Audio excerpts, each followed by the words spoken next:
Right, we're looking at the Beatitudes. If you know anything about the Beatitudes, they're at the beginning, the forefront of Sermon on the Mount, one of three of Jesus' major discourses in the New Testament.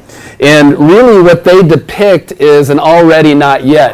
It's the already is these are the characteristics of people who have been called out, called to, called in the kingdom. So if you are a believer in Jesus Christ, if you have put your faith in His salvation alone, then this should in part describe you, the already. The not yet it's a process. We progress in these, and even the way the 8 of these characteristics, these Beatitudes are laid out, there's a progress. It's interesting, your prayers this morning, a lot on suffering. It's I don't think this story gets told, but in 2 weeks you'll get it here. Jeff Oliver, one of our visiting guys here looking to come work, will finish the Beatitudes for us. But the last one, this progresses into persecution. And it's interesting that of the characteristics that we start off with, the ultimate is persecution. And we don't really talk a whole lot about that, but I don't want to preempt that. 2 weeks. Let's read the text and then we'll look at our Beatitude for the day. It's the 6th of 8. Matthew 5, if you've got a Bible or a device, Matthew 5, 1 to 12. Seeing the crowds, he went up on the mountain, and when he sat down, his disciples came to him, and he opened his mouth and taught them, saying, Blessed are the poor in spirit, for theirs is the kingdom of heaven. Blessed are those who mourn, for they shall be comforted. Blessed are the meek, for they shall inherit the earth. Blessed are those who hunger and thirst for righteousness, for they shall be satisfied. And today's, blessed are the merciful, for they shall receive mercy. No, that's not today. This is today's. Blessed are the pure in heart, for they shall see God. Blessed are the peacemakers, for they shall be called sons of God. And blessed are those who are persecuted for righteousness' sake, for theirs is the kingdom of heaven. Blessed are you when others revile you and persecute you and utter all kinds of evil against you falsely on my account. Rejoice and be glad, for your reward is great in heaven.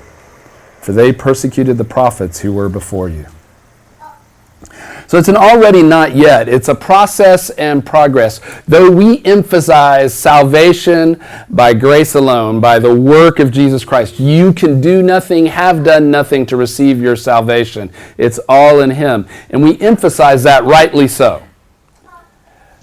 But proof of that work being received in your life, we kind of sometimes back up from that because it sounds too much like work salvation. But as we get into the 6th Beatitude today, what we're going to see is this outflow of what's been put into you from His salvation. You should now be showing forth. And if you're not showing forth, there's a few things that you might want to consider. Okay? And we'll get to those.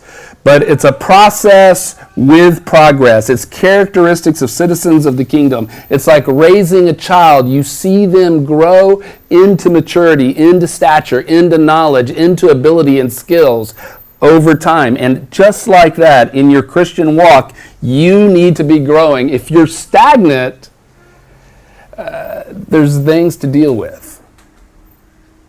And so as we've advanced and progressed through the Beatitudes, these character descriptions, we see them perfectly, every one of them in Jesus. Yet we're being conformed, transformed into His image. And kind of like Peter shared in his testimony, it's not always linear. It's not always 1, 2, 3, 4. It's sometimes He's knocking off this rough edge in you and this one and someone else and whatever. But He's constantly doing it.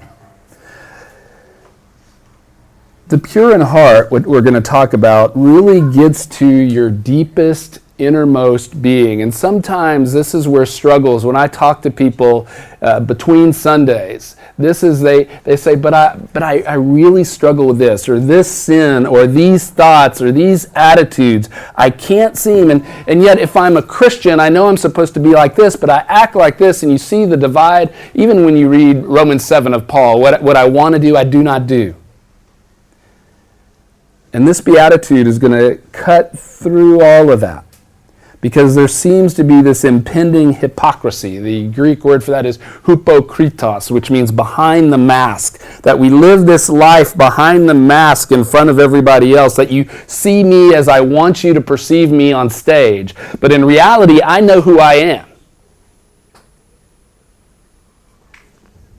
And sometimes that difference is discouraging, even unto despair. How do we bridge that gap? How do we move along? So let's take a look at our progress through the Beatitudes. And we begin where all the Beatitudes start. Blessed are the pure in heart, for they shall see God. Blessed. He starts off, and Patrick was saying, for the French, this means happy. Some of your Bibles may say happy. It's a word that doesn't translate, and Vlad and I and the other teachers have been telling you this every week, that this blessed is this sense above and beyond circumstances. It's this knowledge, as Wilhelm prayed today, that even in that suffering, even in these circumstances, we know that you, God, are doing a greater work, that you are conforming, transforming, making us into the person you want us to be. There is a guarantee in the Bible, in fact, it's all over the Bible, that He will complete the work that He has begun in you. Some of you, that may be the day of our translation into heaven. That between here and there, a lot goes on. But what was meant to be is that we practice these things, that we gather in community and we don't live behind the mask. We live transparently in this community, and we take rebuke and we take encouragement, and we see God changing us.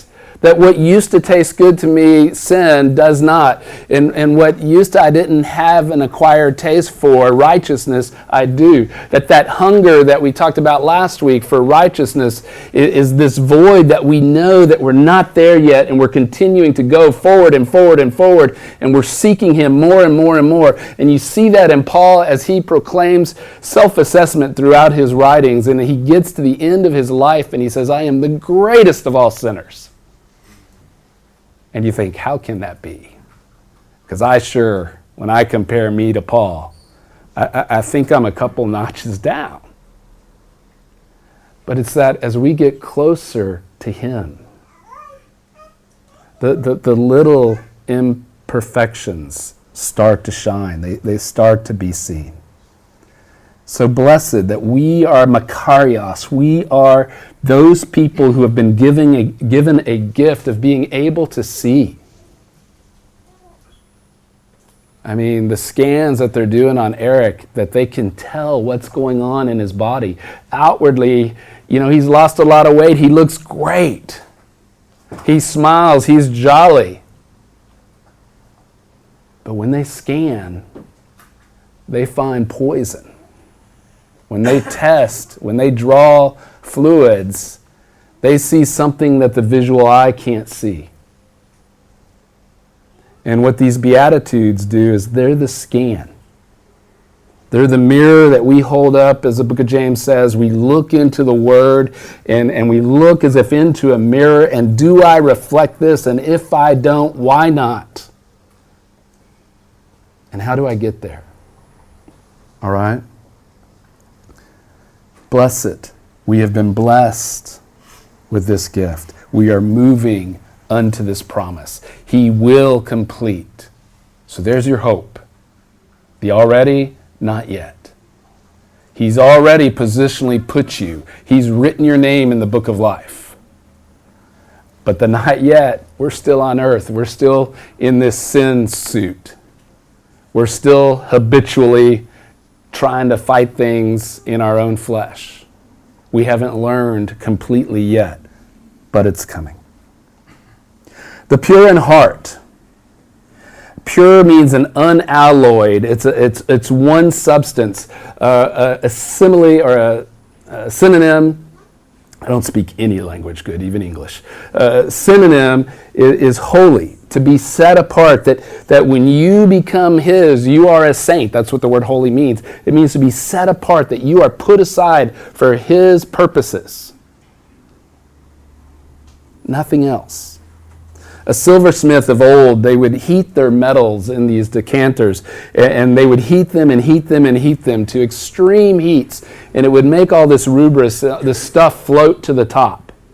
And they would skim it off and throw it away because that was the junk, that was the trash, that was the non-perfect silver. And the way the illustration goes, he keeps watching and looking into it for debris, but he keeps seeing these specks and these particles that he has to keep removing through this intensity of fire. Suffering, perhaps, of the metal.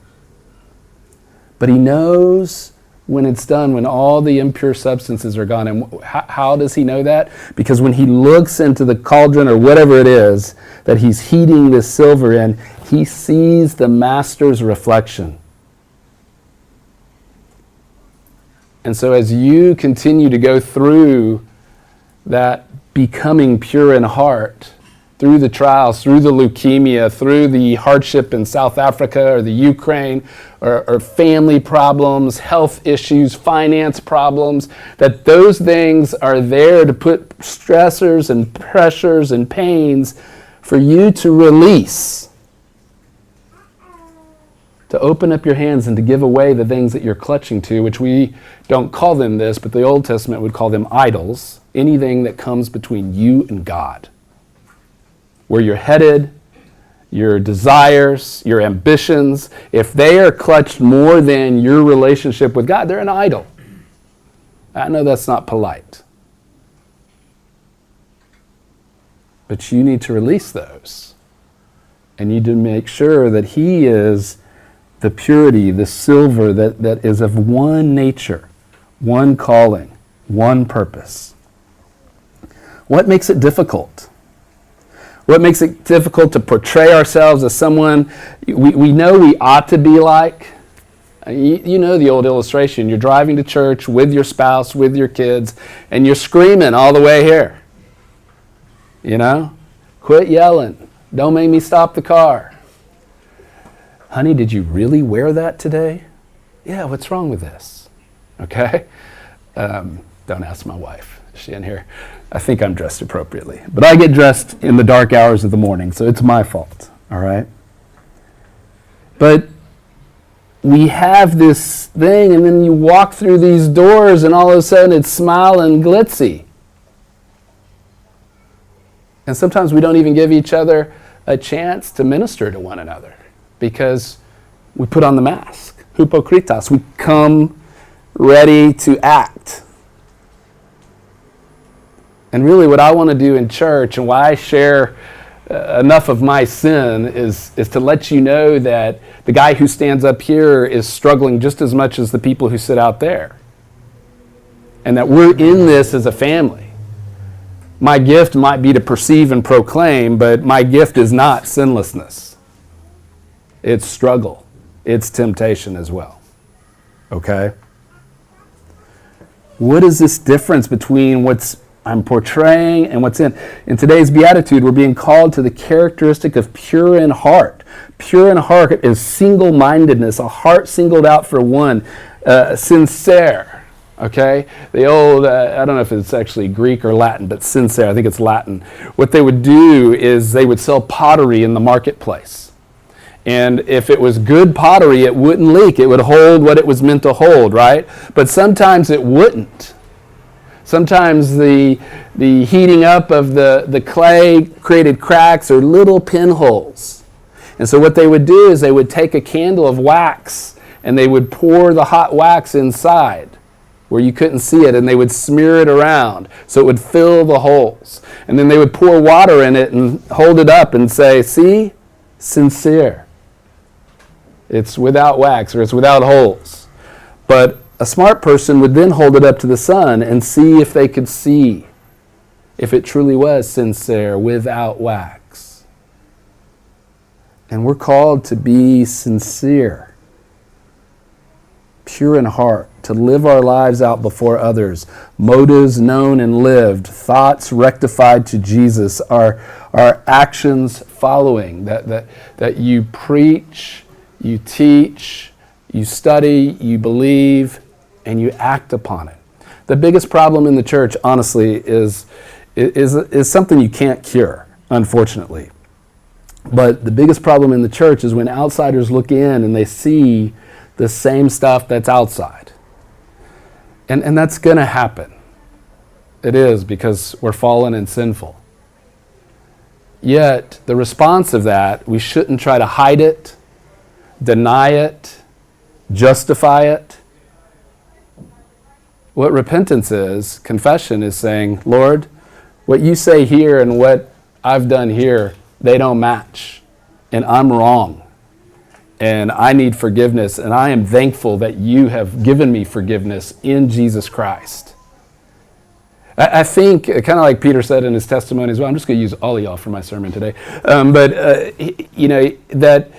That there's this one time we think we forgive, and then we're like, why do I have to ask forgiveness anymore? Jesus has forgiven my sins, past, present, and future. Because when you sin, what happens is you do one of two things. You quench or grieve the Spirit. And what that means in essence is that you break relationship. That you've done something to harm your spouse, to harm your child in such a way that now there's a barrier. And that barrier is going to be there until it's broken down. And the way God has given us to break it down, He's already given us the tools to do it. He's already conquered that sin through Jesus, but you have to claim it back.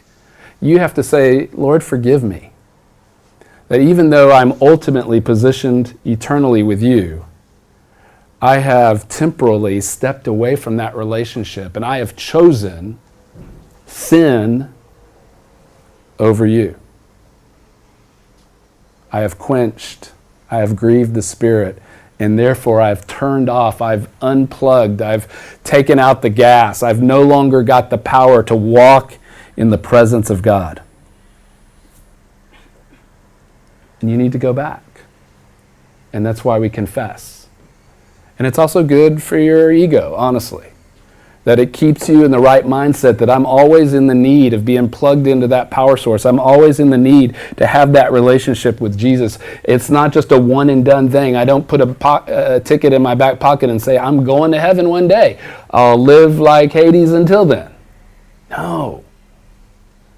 That there's proof in the pudding, we say in the South in America. That there's an actuality to your walk. And though we do not claim works as a means of salvation, we do claim works as a witness to your salvation. May you have seasons of sin? You might. May you have prodigal sons and daughters? Most likely, if you have a large enough quiver. That's normal. But confession brings that back in.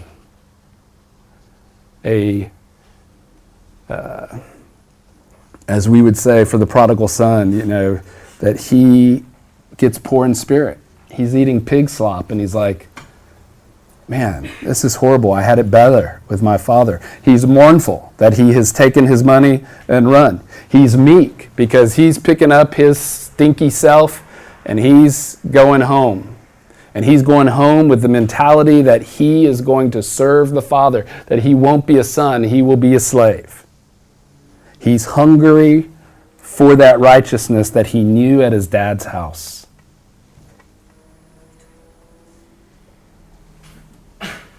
And that's the progression that each of us go through every day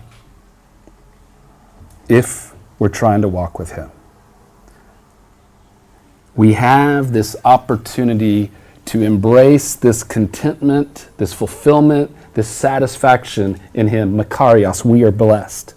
We are called to be pure in heart because that purity keeps us in relationship. It doesn't deny us access to the power.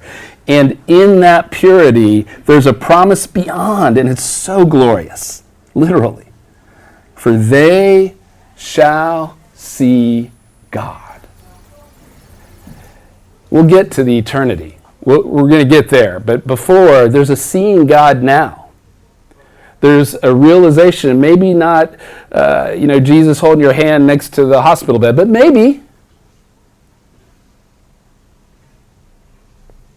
But it's a seeing God in others It's a seeing God.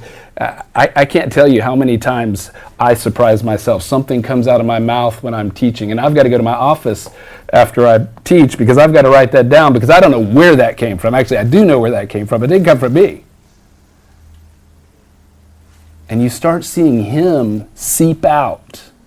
You start seeing people you didn't like to be around become someone you're wanting to love on. You start seeing idiosyncrasies of people close to you that they don't bug you as much because you're beginning to grow. Your desire is not to change everyone around you, but to see Him change you. Can you imagine being perfect Jesus walking through our midst? How many things would have bugged Him if He weren't perfect? You know? Just the crazy contrast. And yet He's calling us into these relationships, and that's why you can't do church alone. You can't do church alone. Church has to be done in a community where you bump, you sneeze, you infect other people. And you got to get called out of that. Lovingly restored. They shall see God. One of the reasons we cannot see Him, if you're not perceiving Him, is because of sin. And you need to confess it. 1 John says He is faithful and just, that His forgiveness is based on His faithfulness, His justice. That Jesus died on the cross to forgive you. That He made justice by taking on the penalty of death. And so when you ask for forgiveness and you walk away thinking, He can't forgive that, you're saying that He isn't enough. Because He says, based upon my faithfulness to come to earth, to live perfect life, to die the death of sacrifice for your sin, I am basing my forgiveness not on your sincerity, not on your asking appropriately, not on you saying in the name of Jesus. He's basing it on Him. And you are thankful for that, whether or not you know it. And He forgives. And He will continue to forgive. Confess, for they shall see God. Some people sitting here will hear this message and get it. Some will not. And that's because some are equipped and some are not. Some have received and some have not. Some are walking in purity and some are not.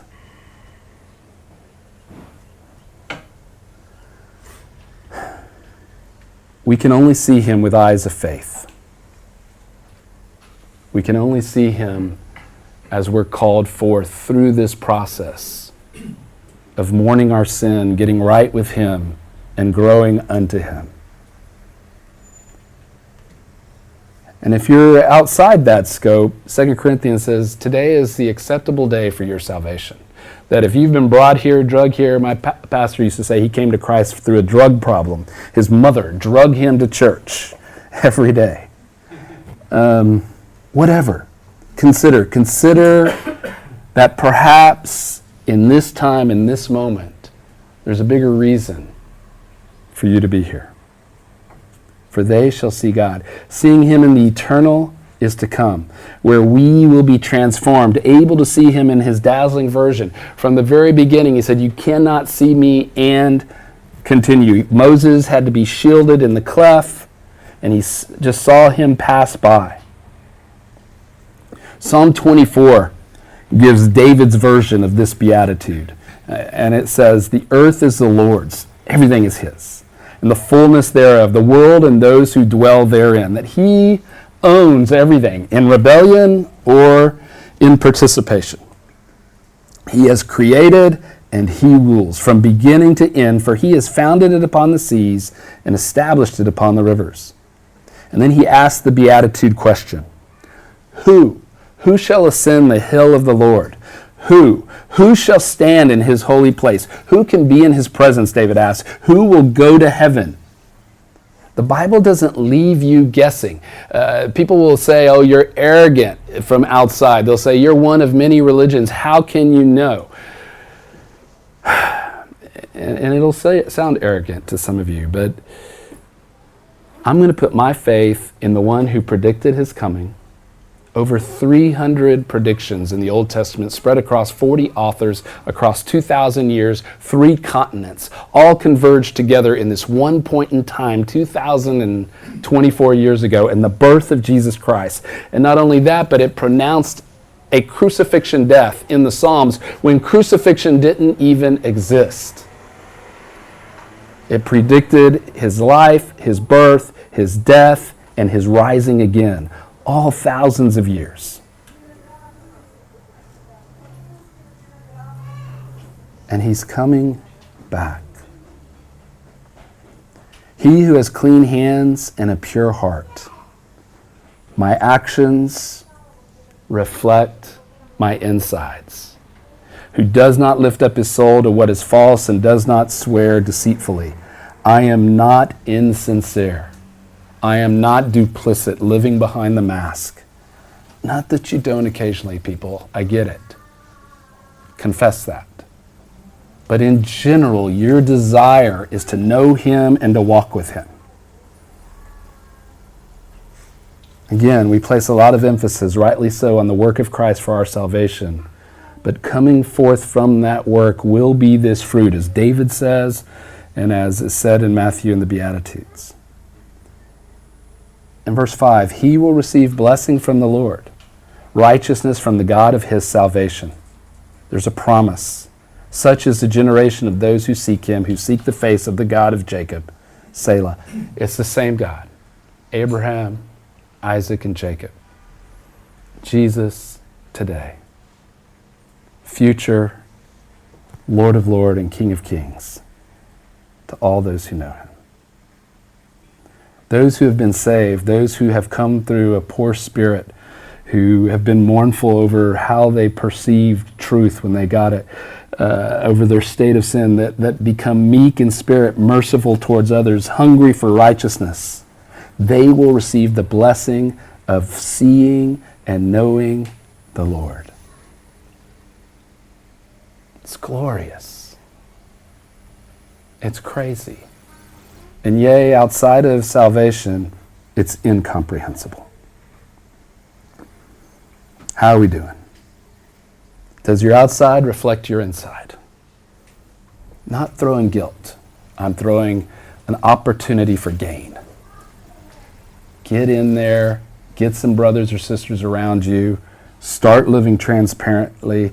You don't have to dump all your sin out in front of the church, but find a few faithful friends that you can walk with and be held in a biblical way to a point of reflecting on this and wanting and desiring to become this. Do you see the need for change in your life? If you don't, then I would say there's a false satisfaction.